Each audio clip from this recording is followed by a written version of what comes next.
Welcome to the new quantum era.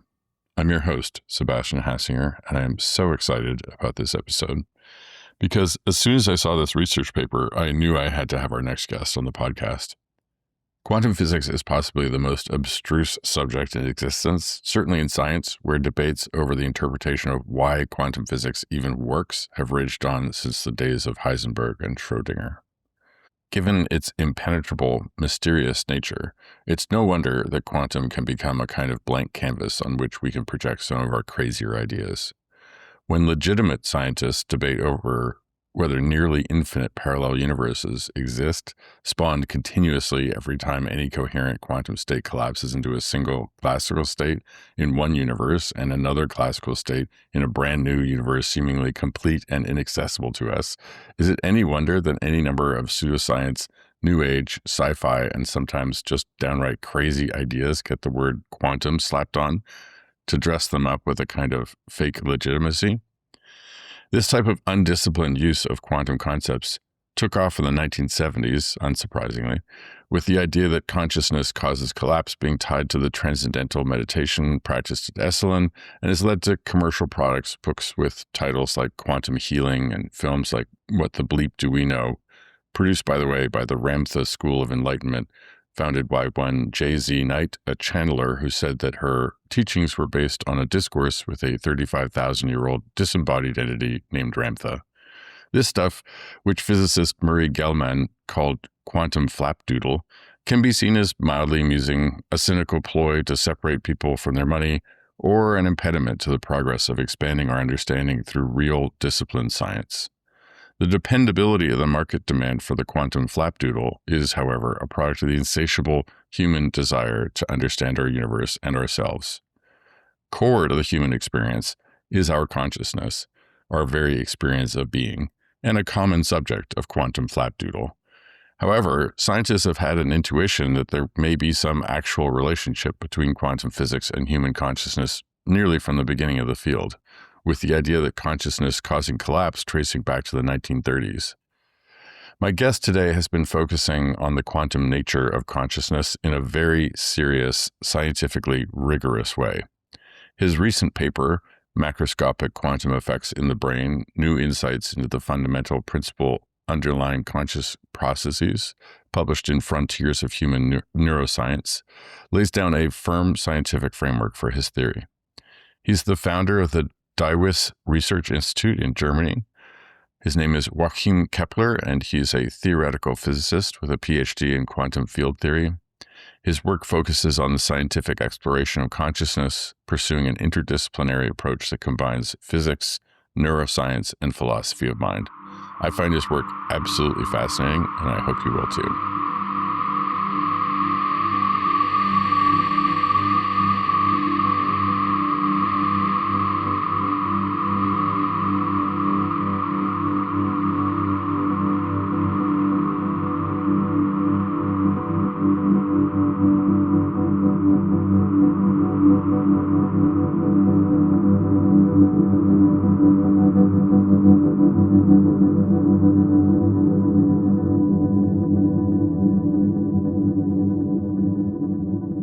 Joachim, thank you so much for joining me. I have been really interested in the work that I've seen of yours online. I was looking forward to this conversation. So can you start with a brief introduction of yourself?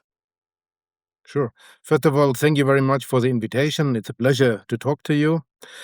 Well, brought down, I think, to a common denominator, I would say that my academic journey has been driven mainly by my curiosity to look behind the scenes of creation. And so my background is actually in theoretical physics, with the aim of understanding the fundamental principles of the universe. And these principles are reflected in quantum field theories. And so quantum field theories form the foundation of modern physics, and that's the key interest from my side. And I actually earned my doctoral degree for studies in this field, more precisely for studies related to the substructure of the nucleon, which falls into the realm of quantum chromodynamics, which is the realm of the strong interaction. But on the other hand, I have always been interested in the understanding of consciousness. And in particular, I've been wondering how consciousness fits into our physical worldview, and how a physical system such as the human brain can give rise to our sensations and emotions. So this is what we know as our phenomenal inner world. And so, in other words, starting from the worldview of modern physics, the big question for me is, how can we explain consciousness? And with this question in mind, I founded in 2012 the Davis Research Institute, which is supported actually by foundations and philanthropists, and is specifically dedicated to the scientific study of consciousness, pursuing an interdisciplinary approach at the intersection of theoretical physics and cognitive neuroscience. And the focus of my research is on deciphering the fundamental mechanism, the fundamental principle behind conscious processes, and establishing at the end of the day a solid conceptual basis for a theory of consciousness. So this is, in a few words, my field of study and my main interest, my main area of interest. Yeah, it's an interest I share. I'm not as deeply specialized or in the field, obviously, but I think the consciousness itself is has been known as sort of the hard problem, right? It's the mystery of where our own experience emerges from, and whether there's a way to model it from the physical system that is our brain Yeah. to this set of qualia and phenomena. Did you have your doctorate in theoretical physics? Was that interest sort of in parallel for consciousness with that along, all along you had that, or was there something that sort of made you dig deeper into this, this subfield of trying to link physics with consciousness? Yeah, my main interest in this field started in 2010, around 2010, and in 2012, as I mentioned before, I started to look deeper into this matter and really I founded the institute, and I tried to really yeah get more specific on this topic, and try to lay the foundations for a theory of consciousness. Of course, I'm not the only person on this planet who is involved in this topic, but along with many people around, which I meet in conferences, and so I try to push this topic forward in a very rigorous and scientifically founded way. Yeah, that's what appealed to me when I came across your research, that there is this, from the very start, a disciplined approach to this that is adhering to scientific principles and trying to come up with a framework that's, let's say, avoid some of the traps of pseudoscience and the more emotional or intuitive approach, I would say, to trying to pursue knowledge. So that's really great. And so at the core, I think you describe your approach as having an assumption that consciousness is not produced by the brain, but is an interaction of the brain with some sort of set of quantum level phenomena. Is that right? Yeah, that's right. I mean, this quantum hypothesis actually, and maybe I can elaborate on that now. I mean, this hypothesis does not come out of the blue. I mean, maybe it's good to start with a broader scope of this research. And the broader scope of my research is actually to unveil the principle behind conscious processes. So the question is, what mechanism is active while we are conscious and is inactive during periods of unconsciousness?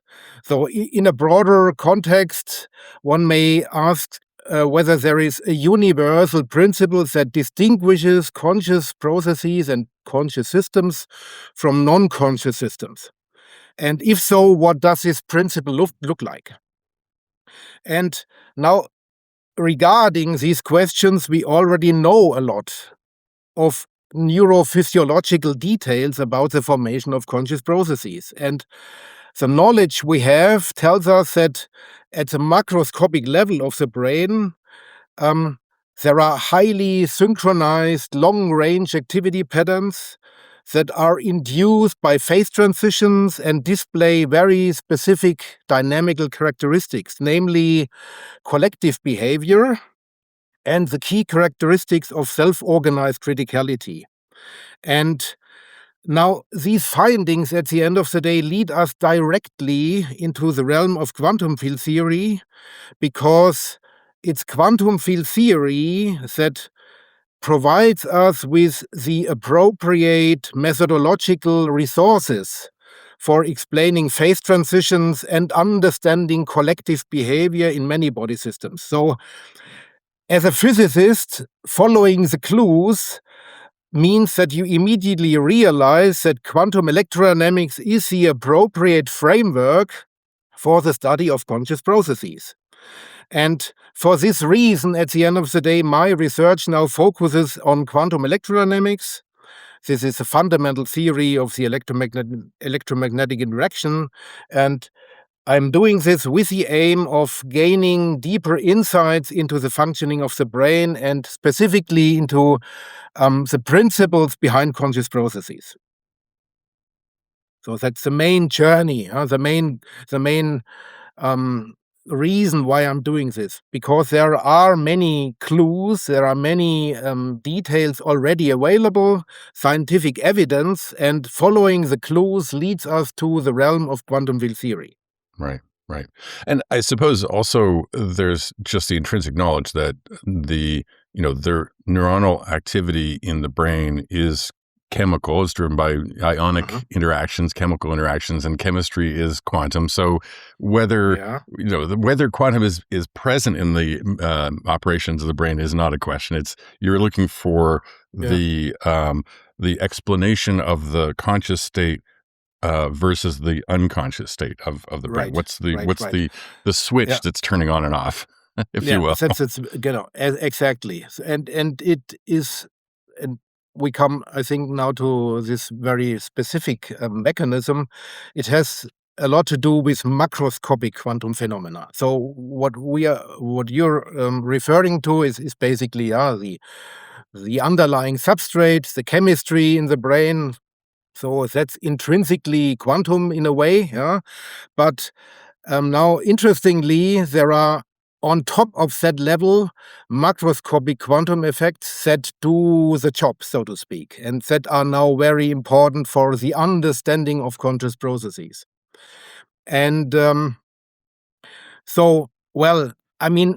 order to explain what I'm doing, I think it's quite interesting or it's important to know that in quantum field theory, the vacuum is not a void, but it's filled with activity. So empty space is not a void, but rather a ubiquitous ocean of activity that has well-defined physical properties and can be described mathematically.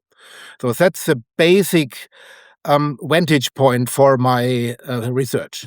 Right. So imagine how delighted the whoever came up with the term ether would be to hear that we believe that now.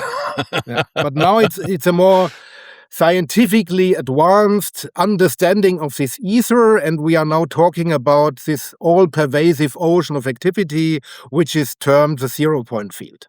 And since we understand this activity and since we can describe it mathematically, we are able to study the interaction of the brain with this ocean very scientifically in a very rigorous way. And this is what I've been doing during the last few years, very systematically.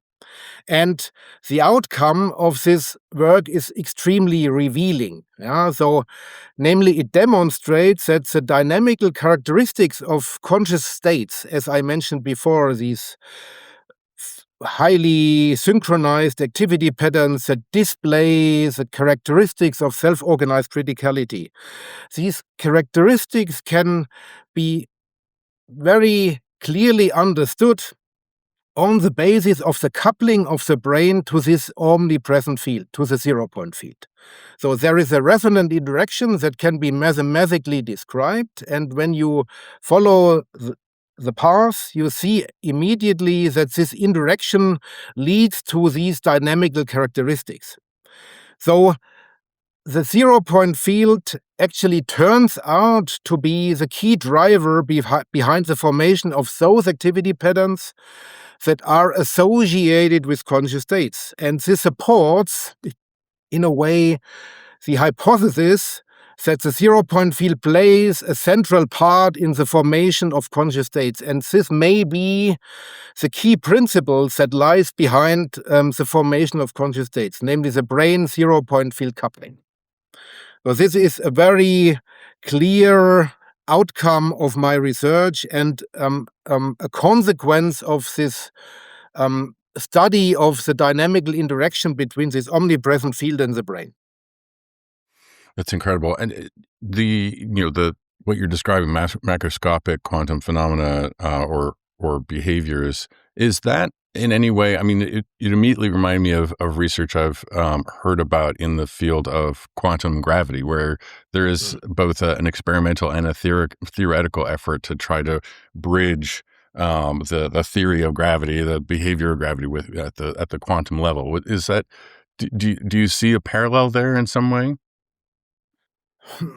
Maybe in the long term, but not now. And that's actually a path that I'm not following at the moment. So I'm very busy in really understanding the features of the brain, and this is my main emphasis at the moment. So there feels like there's a philosophical kinship, at least, in that same sort of attempt to bridge the subatomic with the macroscopic. Right.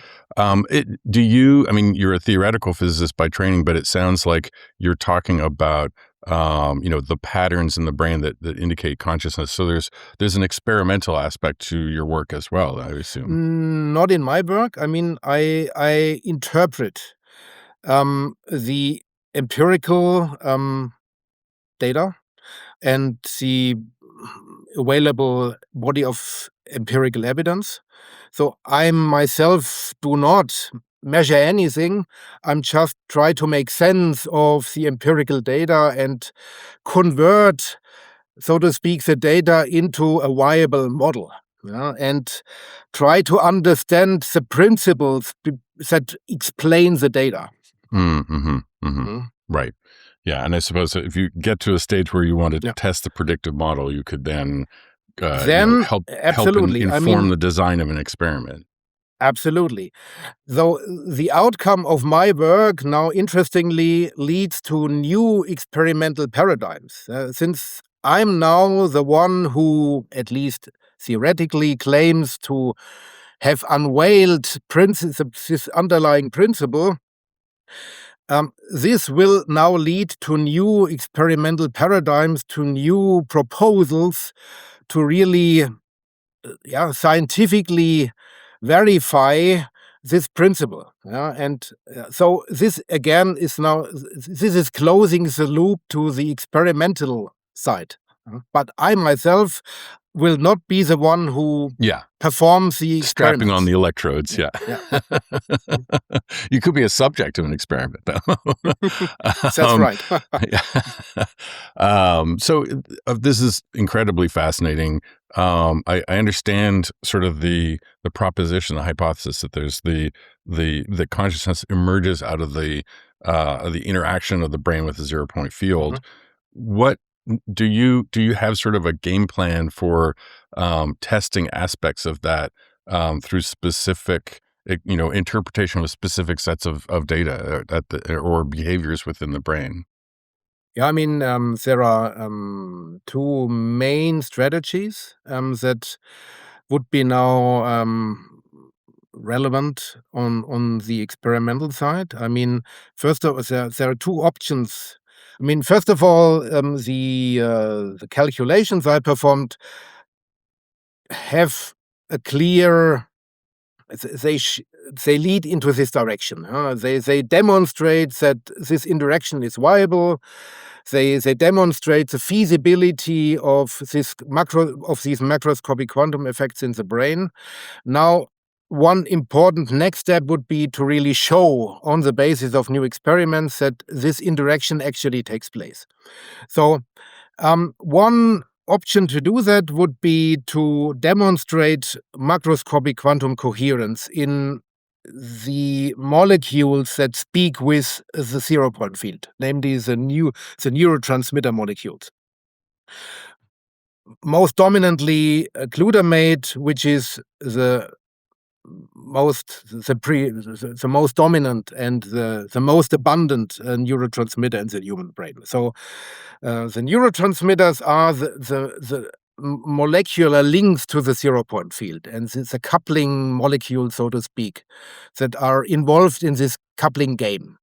And one avenue, one option to show this is to demonstrate the population, that's an inversion of the population of the molecules in the vibrational levels. So the quantum superposition, this macroscopic quantum state, these molecules are populating, reveals itself by a large proportion of molecules being in an excited state.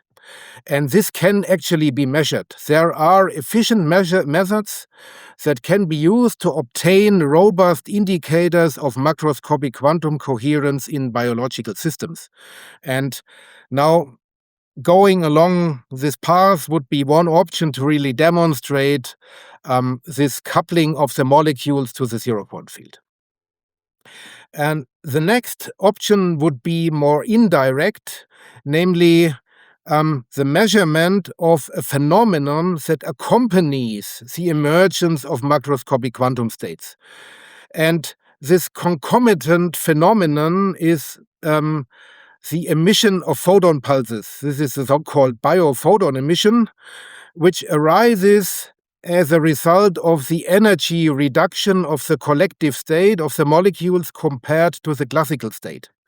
And this phenomenon can be detected using established experimental methods for biophoton measurements.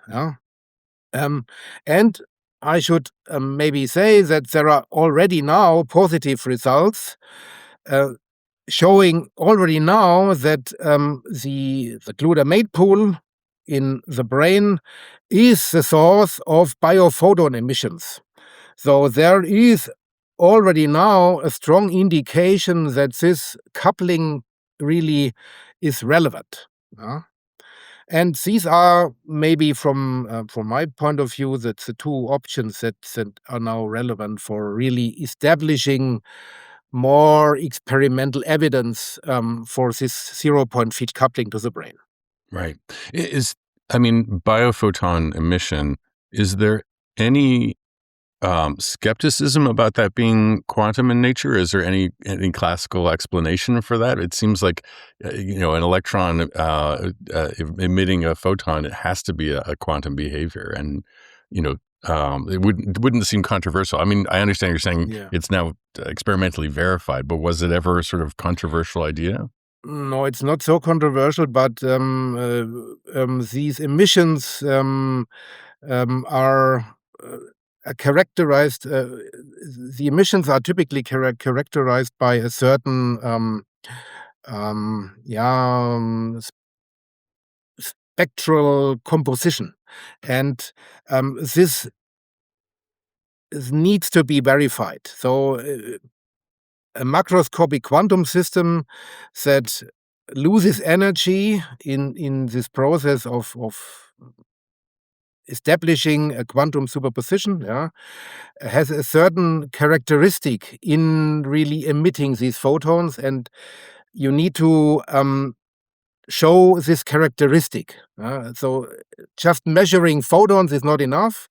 Measuring a certain characteristic of the photon pulses will then tell you that the photons originate from a quantum process. It has that fingerprint. Maybe there's a certain fingerprint that needs to be, so to speak, detected. And this unique signature tells us then, hopefully, that the photons originate from the formation of a quantum superposition, which then would be an indicator for this 0-point field coupling of the glutamate pool.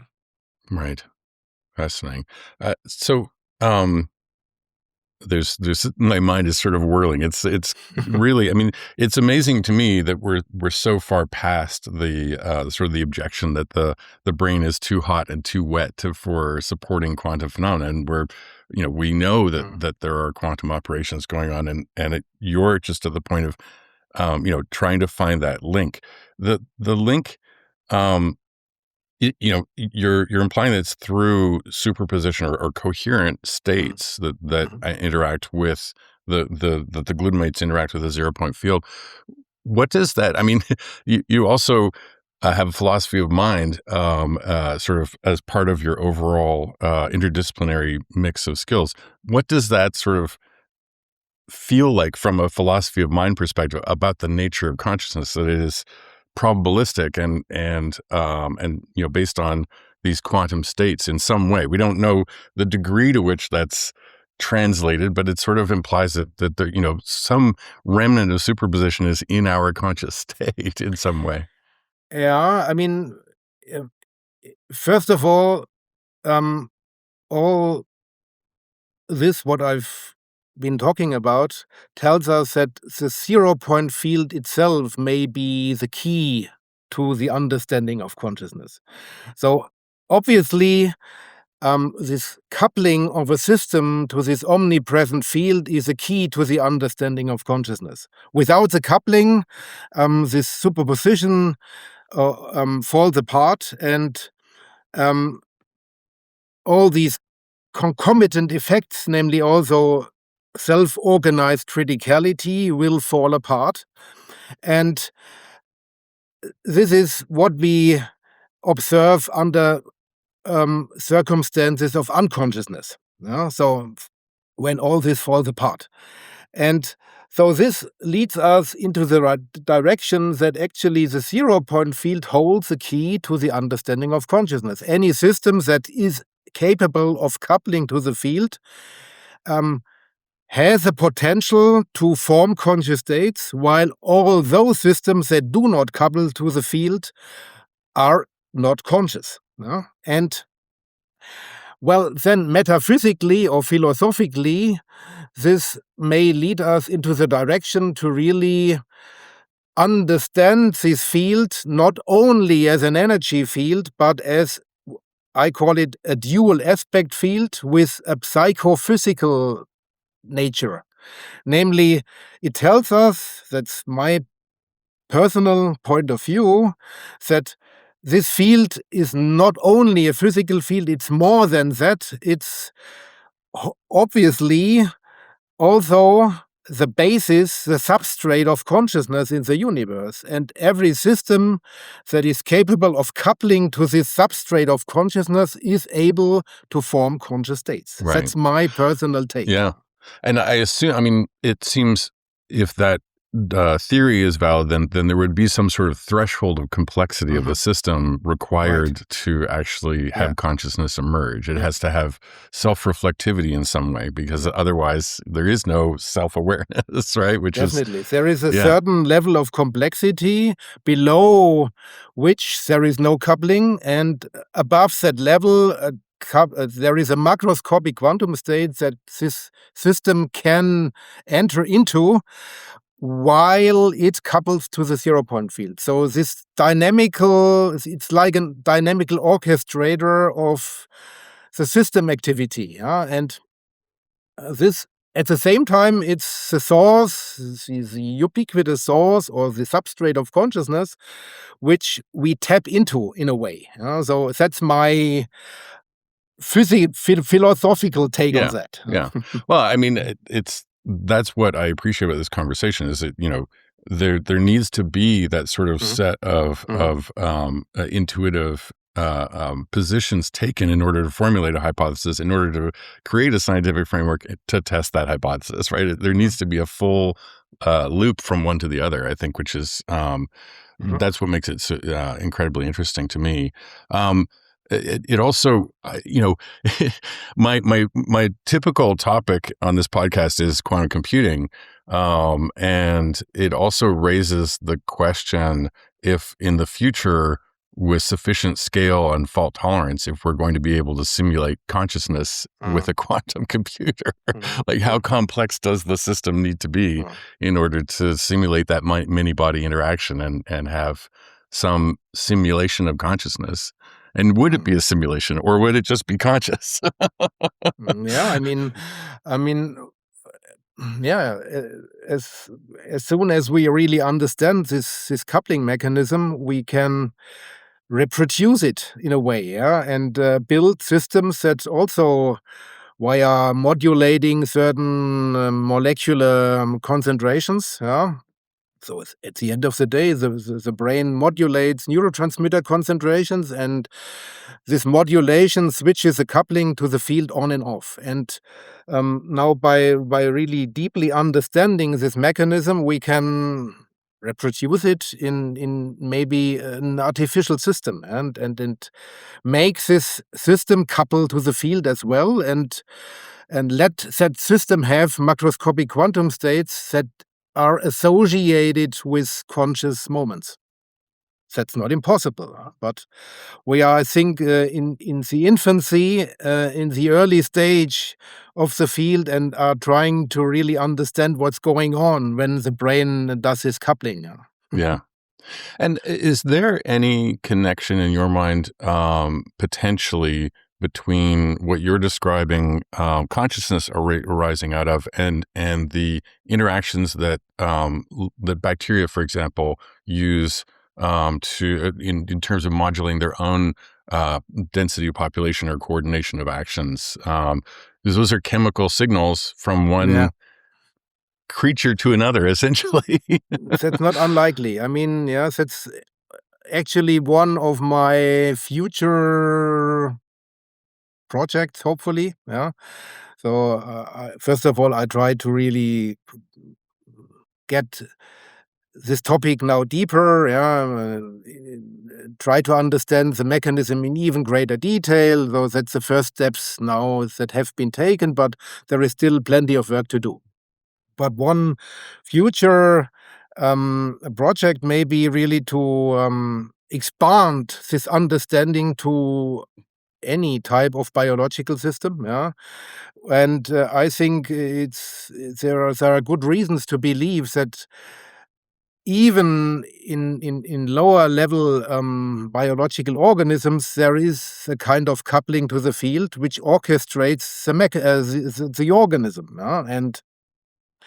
And I think at the end of the day, maybe any biological system can be understood by its coupling to the field and by this orchestration of the organism by the coupling. And I think that's a very interesting perspective. Very. I mean, it implies that there's sort of an evolutionary path for consciousness and intelligence from more older and more simpler life forms. Absolutely, and it would. That's I really think it would fascinating. lead to a completely new understanding of biological organisms. Quantum biology. I think actually quantum biology quanta of life? Yeah, I think that's the future. Yeah. Wow, I'm that's convinced. incredible. Is there, at this stage, any sort of finding that would cause you to question this relationship of the 0-point field with consciousness? Is there any sort of negative outcome you could imagine that would undermine the argument? Yeah, I mean, well, I've been a couple of minutes ago talking about these crucial experiments that still need to be done, and so of course I'm absolutely realistic. Yeah, that's now a theoretical proposal, which is, I think, very sound, but it needs to be verified and substantiated on the basis of experimental data. And of course, any falsification of the proposed mechanism would call the theory into question. And well, let's see. I'm still very optimistic that all this makes sense, and this is the mechanism of biological organisms and specifically of our brain when we are in conscious states. That's incredible, Joachim. This has been a really, really interesting conversation, and I'm very much looking forward to seeing your work in the future. Thanks again. Thanks a lot for your invitation again. It was a pleasure for me.